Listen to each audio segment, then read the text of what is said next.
총관님은 집에 돌아왔을 때 부인의 시신은 이미 관에 넣어 뚜껑을 덮은 상태였다. 그는 마다네의 죽음에 대해 무관심한 태도를 보이며 대수롭지 않게 몇 가지 질문을 던진 후 말했다. 김서의 결혼식은 좀 미뤄야 할 거야. 그녀가 그분을 위해 상을 치러야 하니까 치부에 사람을 보내 결혼 날짜를 연기하라고 알려줘. 사신이 치부로 출발하자. 투엣 부인은 그를 바라보며 조용히 미소를 지었다.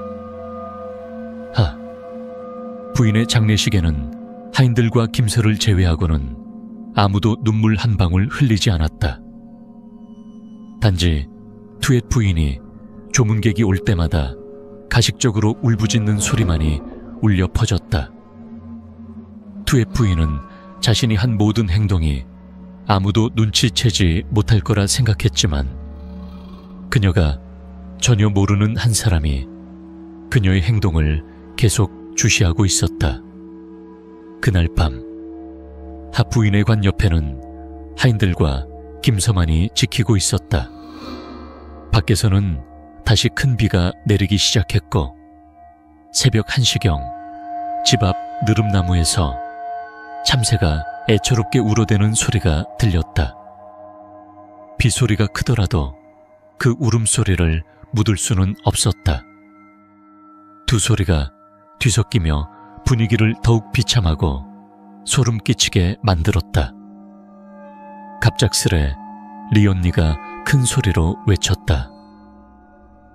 아가씨, 그분이 울고 있어요. 그제야 김서와 모두가 리언니가 가리킨 방향을 주목했다. 부인의 사진 위에서 양쪽 눈가에서 알 수 없는 물방울이 천천히 흘러내려 뺨을 타고 흘렀다. 김서는 울음을 터뜨리며 어머니의 사진을 얼싸안고 소리쳤다. 엄마, 제발 돌아와요.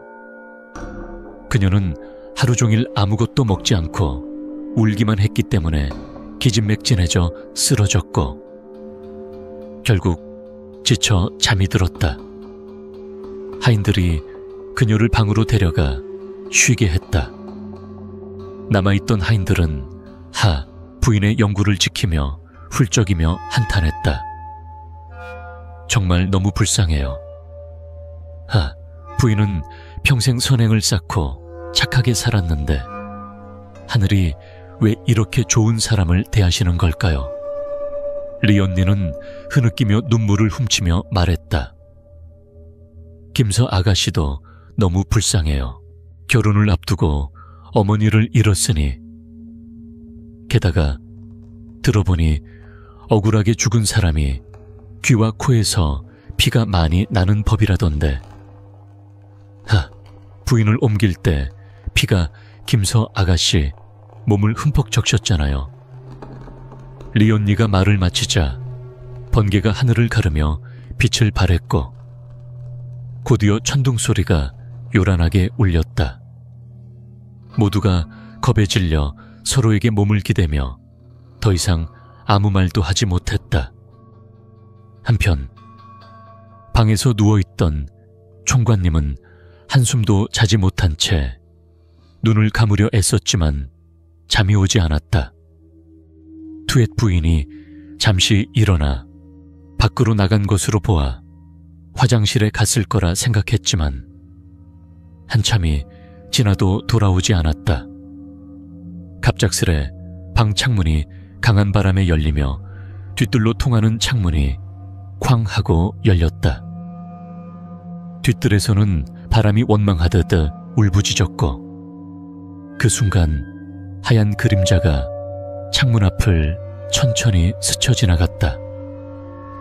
놀란 총관님은 눈을 비볐지만 아무것도 보이지 않았다. 한숨을 쉬며 창문을 닫으려 다가가자 갑작스레 창문 가까이에서 창백한 얼굴과 검붉은 입술이 나타났다.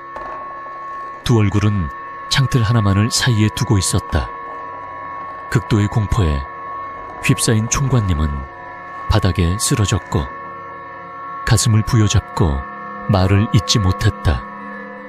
그 얼굴은 다름 아닌 부인의 얼굴이었다. 그녀는 조용히 서서 슬픈 눈으로 그를 바라보았다. 총관님은 입술만 달싹이며 무언가를 말하려 했지만 소리가 나오지 않았다. 부인의 모습은 잠시 그를 바라보더니 천천히 뒤뜰로 물러갔다. 그녀의 목소리가 무덤 속에서나 들릴 듯한 음성으로 귓가에 메아리 쳤다. 당신, 저는 억울하게 죽었어요. 그들이 저를 죽였어요. 그들이 저를 잔인하게 대했더라도 당신은 왜 저를 이렇게 대했나요?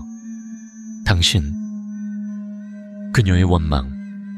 어린 목소리가 끝나자 갑작스레 그녀가 킥킥 웃기 시작했다. 그 비통하고 증오에 찬 웃음소리가 바람소리와 섞이며 총관님을 더욱 공포에 빠뜨렸다. 총관님은 더 이상 일어나 움직일 수 없었고 기어서 문 쪽으로 향하며 밖으로 도망치려 했다. 문 앞에 가까이 다다랐을 때 문이 갑작스레 활짝 열렸다. 앞에는 흰 옷을 입은 사람이 서 있었고 긴 머리가 바람에 나부꼈다. 극도의 공포에 사로잡힌 총관님은 눈을 부릅뜨고 기절해 버렸다. 그 흰 그림자는 투엣 부인이었다. 그녀는 흰 실크 잠옷을 입고 있었고 총관님이 왜 이렇게 겁을 먹었는지 이해하지 못했다. 그녀는 속으로 생각했다. 부인의 죽음으로 인해 정신적으로 흔들리셨나 봐. 그녀는 하인들에게 소리쳤다. 너희들, 주인 어른이 너무 그리워하셔서 정신이 나가셨나 봐. 밤새 부인의 관 옆에 앉고 싶어 했는데 내가 허락하지 않았지. 내일 부인을 위해 준비해야 하니까 힘을 비축해야지. 내가 부엌에 갔다 오는 사이에 또 밖으로 나가려다 지쳤나 봐. 정말 부인이 불쌍해. 언니와는 사이가 좋지 않았지만 나는 여전히 그분을 아끼고 있어. 하인들은 투엣 부인의 말을 듣고 서로 얼떨떨한 표정으로 바라봤다. 그들은 속으로 생각했다. 눈의 가시 같은 사람이 이제 없어졌으니 가장 기뻐해야 할 사람이 바로 당신인데 이렇게 애도하는 척이라니. 정말 입으로는 부처를 외우면서 속으로는 칼을 숨기고 있군. 다음 날 부인을 들판으로 운구할 때 총관님과 김선은 관 옆에서 가장 가까이 걸었다. 김선은 관을 붙잡고 울부짖으며 손톱을 깊이 파고들어 손에서 피가 흘렀다. 뒤에서 투엣 부인은 이장들의 아내들에게 부인을 동정하는 척하며 떠들어댔다. 아인 음구엣은 어머니 곁을 지키며 차갑고 무감각한 눈으로 걸었다. 광은 멀찍이 떨어져 친구들과 웃으며 떠들며 전혀 슬퍼하지 않았다. 총관님은 김서 옆을 걷고 있었지만 전날 밤의 일을 떠올리며 여전히 공포에 떨고 있었다. 그는 부인에 관해서 멀어지고 싶었지만 세간의 이목 때문에 어쩔 수 없이 따라갔다. 갑작스레 어디선가 똑딱하는 소리가 들렸다. 더 귀 기울이자 그 소리는 부인에 관해서 나는 것이었다. 그는 주위를 둘러봤지만 아무도 반응하지 않았다. 이마를 몇 번 두드리며 고개를 흔든 그는 계속 걸었다. 그러나 다시 똑, 똑, 똑 3번의 소리가 들렸다. 이번에는 분명 잘못 들은 게 아니었다. 공포에 질린 그는 지팡이를 떨어뜨리고 멈춰 서더니 관을 가리키며 더듬거렸다. 이 관에서 소리가 나. 누가 두드리는 거야. 행렬이 멈췄고 모두가 어리둥절해하며 무슨 일인지 몰랐다. 투엣 부인이 다가와 위로했다. 이제 그만 슬퍼하세요. 부인이 편히 떠나게 해주세요. 그녀의 말이 끝나자마자 똑똑똑 3번의 소리가 다시 울렸고 이번에는 더 크게 들렸다. 그러나 그 소리는 오직 총관님만이 들을 수 있었다. 그는 떨리는 목소리로 투엣 부인에게 물었다. 저 방금 소리 들었죠? 이렇게 큰 소린데. 투엣 부인은 이제 총관님이 정신적으로 문제가 생긴 것임을 깨달았다. 더 위로하려던 찰나 총관님이 관을 가리키며 소리쳤다. 빨리 관 뚜껑을 열어하. 부인이 죽지 않으셨어. 아직 살아계셔 관을 두드리며 나오라고 하시는 거야. 어서 열어. 모두가 어리둥절했고 겁 많은 사람들은 그의 행동에 몸을 떨었다. 김선은 그동안 주변에서 무슨 일이 일어나는지 신경 쓰지 않았지만 아버지가 어머니의 관 뚜껑을 열라고 하자 그녀는 달려가 무릎을 꿇고 울며 애원했다. 아버지, 제발요. 어머니는 살아계실 때도 힘들게 사셨는데 이제 떠나셨으니 편히 쉬게 해주세요. 아버지. 마을 사람들이 각자 총관님을 말렸다. 잠시 침묵하며 귀를 기울였지만 더 이상 소리가 들리지 않자 총관님은 여전히 겁에 질린 눈으로 서 있었다.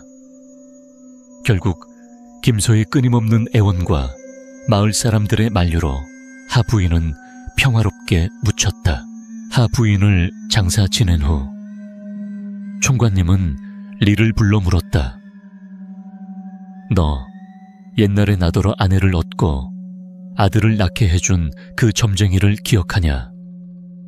그 사람이 지금 어디 있는지, 살아있느냐 죽었느냐 너 아느냐? 리 관리는 놀라며 물었다. 예, 기억나는데 왜 그 일을 찾으시려고요? 총관님이 급하게 말했다. 빨리 그 일을 찾아오너라. 내가 급한 용무로 그를 필요로 한다고 전해라. 돈은 문제가 아니야. 이 일은 급하니 지금 당장 가. 리에게 돈을 건네며 총관님은 말했다. 빨리 가. 빨수록 좋다. 이 일은 네가 맡아왔다. 일 끝나면 추가로 보상하마. 리 관리는 재빨리 몸을 돌려 준비를 하더니 총관님의 지시에 따라 밤에 출발했다. 문을 나서며 그는 교활한 미소를 지었다. 그날 밤 8시 갑작스레 비가 다시 내리기 시작했다. 며칠간의 비바람에 창고의 바나나 잎이 너덜너덜해졌다. 총관님은 집 안을 서성이며 하인 하나를 불러 물었다. 리 놈이 갔냐? 하인이 대답했다. 방금 투엣 부인이 리 관리를 불러서 갔는지 물어보셨는데 비가 와서 조금 있다가 갈 거예요. 주인님. 만족하지 못한 총관님이 다시 물었다. 그럼 투엣 부인은 어디 있냐? 하인이 재빨리 말했다. 방금 투엣 부인이 리 관리가 일을 늦춰서 주인님 일에 지장이 생길까봐 꾸짖으며 부엌으로 내려가셨어요. 총관님은 미소를 지으며 속으로 생각했다. 투엣 부인이 있기에 모든 게 잘 풀리는구나. 그는 혼잣말을 했다. 그 옛날 점쟁이는 정말 대단했어. 리가 그 일을 찾아오면 분명 내 문제가 해결될 거야. 뒤뜰에서 천둥이 치며 한 여성이 깜짝 놀랐다. 진정하며 그녀는 말했다. 치부에 보낸 사람이 이미 땅속에 있으니 조만간 그들도 알게 될 거야. 치부 관원이 올 테니 우리도 빨리 손을 써야 해. 남자가 덧붙였다. 그 늙은이는 정말 병이 들었군. 유령이 있다고 믿고 투엣 부인이 살아생전 자신이 그녀를 학대했기에 찾아왔다고 생각하네. 하지만 유령이 정말 있다면 처음 찾아올 사람은 우리일 텐데. 그 남자는 차가운 눈으로 계속 말했다. 이번에 그는 옛날에 나더러 아름다운 아내와 아들을 얻게 해준 점쟁이를 다시 부르려고 해. 이제 그의 작은 가족을 끝낼 때가 됐어. 그는 악랄한 미소를 지었다. 여자가 망설이며 말했다. 그렇게 해도 괜찮을까요? 우리는 방금... 남자가 웃으며 말했다. 우리는 하부인의 죽음 때문에 그들이 자살했다고 둘 수 있어. 하부인이 죽던 날 총관님은 정신이 불안정했고 관 뚜껑을 열어보라고 소리쳤잖아. 김선은 손톱이 터져 피가 흘렀고 그들이 자살해도 마을 사람들에게는 놀랄 일도 아니야. 이 기회에 그의 가족 전체를 한자리에 모이게 하자. 그는 차가운 살인자의 목소리로 말했다. 이제 그의 거대한 재산은 우리 가족의 몫이야. 여자가 망설이자 남자가 안심시키며 말했다. 걱정 마. 계획은 이미 다 준비됐어. 내가 시키는 대로만 하면 돼. 두 사람은 속삭이다가 여자가 밖으로 나갔다. 다음 날 리 관리는 이상한 복장을 한 노인을 데려왔다. 그는 샤먼 같은 민속 복장을 입고 있어 매우 기묘해 보였다. 총관님은 그를 보자마자 알아보고 기쁨에 차서 달려가 그의 손을 잡으며 말했다. 다행이다. 선생님을 찾았어. 옛날에 선생님이 아들을 낳게 해주셨는데 아직 보답하지 못했어. 이제 집에 문제가 생겨서 다시 도움을 청하고 싶어. 노인은 수염을 쓰다듬으며 천천히 말했다. 당신의 얼굴을 보니 상태가 좋지 않아 보이네. 이 문제를 해결하지 않으면 더 이상 오래 살지 못할 거야. 총관님의 얼굴이 창백해지며 떨리는 목소리로 말했다. 선생님, 제발 도와주세요.